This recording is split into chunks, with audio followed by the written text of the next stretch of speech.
What is happening, sports fans? It's your main man, Matt, from the DFS 5-pack. I'm rocking it solo. It is Monday, March 21st. We got 9 NBA games to go over. I just dropped the members-only video, so this is going to be a quick public one. Derek, DFS Patriot, is still getting acclimated back to work after having the baby, so he's going to be back with me in the next couple days. When he's back on, we're going to be talking about some new stuff we're going to be working on together. We're going to be promoting some different things, so excited to get back on with him. In the meantime, however, let's talk this NBA. 9 games, so obviously a lot of good plays tonight. Still waiting on a bunch of injury news. But as it stands right now, here are 5 plays I definitely think are worth discussing. Let me screen share this and we'll be off and running. So starting off, we don't have a ton of really cheap value plays as it stands right now. Chris Dunn looks like one of the better dollar-for-dollar plays on the slate right now at 3,800. Playing 25-ish minutes a game for a really just undermanned Portland team. This team doesn't have many real NBA are going to be on an NBA roster next year. Dunn probably fighting for his NBA life. Portland's given him the opportunity, and he's played very well in his time out there. I expect 25-ish minutes from him again tonight at 3,800. I think 5 to 30 DK points is reasonable to expect. He's a guy that puts up DFS points when he's out there. He's not a great shooter, but he's very good at everything else. He's a very good passer.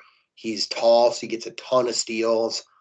He's an okay rebounder for his position as well. So at 3,800, again, as it stands right now, Dunn looks like one of the best value plays on the entire slate. A guy I would just play and move on. Next up, so there's a loaded mid-tier tonight, and it starts with Zach Levine at 7,600. So, again, coming off a really rough outing in Phoenix, the Bulls got dismantled by the Suns. Happens to a lot of teams. Levine and the rest of the Bulls were not good. Now coming back home after 3 straight losses for them. They've lost 4 out of 5. We've seen the Bulls price. We've seen a bunch of these Bulls prices drop big time. Levine being one of them. He's all the way down to 7,600. You take away that last game, and his game log looks much more like an $8,600 player than the 76 he's listed at. He looks like a really, really good play in all formats. A bunch of good mid-tier plays, so I'm not going to call him a must, but I like him a lot. And if I were building one lineup right now, he'd be in it.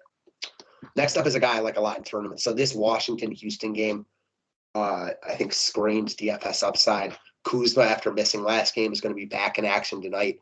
Obviously, with Porzingis now on Washington, Kuzma's taken a hit as far as his usage goes and rebounding equity, et cetera, but in such a great spot against Houston in a game I expect to be really competitive. I love Kuzma in tournaments. I don't think he gets any ownership, and this is the perfect spot for him to go 50 plus. So again, not a cash game guy, but a guy I'm looking at hard in tournaments for his upside at projected very low ownership. Sticking with this same game, a guy I like a ton as well is going to be Christian Wood. So I liked him against Indiana in a game I expected to be close a few days ago. He was monster, threw up 70 DK points. He was low on.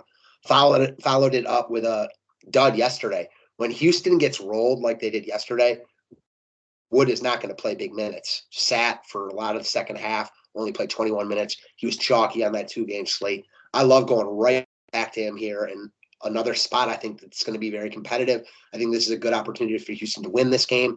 Even if they don't win, I think it's competitive through 4 quarters, which means Wood is playing big minutes. And at 8,200, I think he smashes. So, again, in tournaments, I love this game, and Wood and Kuzma are by far my 2 favorite pieces. Going back to the Chicago-Toronto game, going to look at Fred VanVleet. So another mid-tier piece that looks just too cheap for his, floor-ceiling combination. Gary Trent now out. We've seen when VanVleet plays, he's a 40-plus per game guy, DK point per game guy, as evidenced by the fact that he's averaging close to 42 DK points per game. This game should be competitive. Toronto is playing good ball right now, coming off a nice win. They lost to the Lakers, but they won last night in Philly. Again, they're playing good ball right now. VanVleet just looks like a solid cog type in all formats at that under 8K price point. I like him a lot here, all formats. I think you can use him as a building block in both cash games and tournaments. That's all I got for you guys. Hopefully you enjoyed it. If you want more content, more videos, more any of that stuff, go check out the DFS 5-pack. We'd love to have you.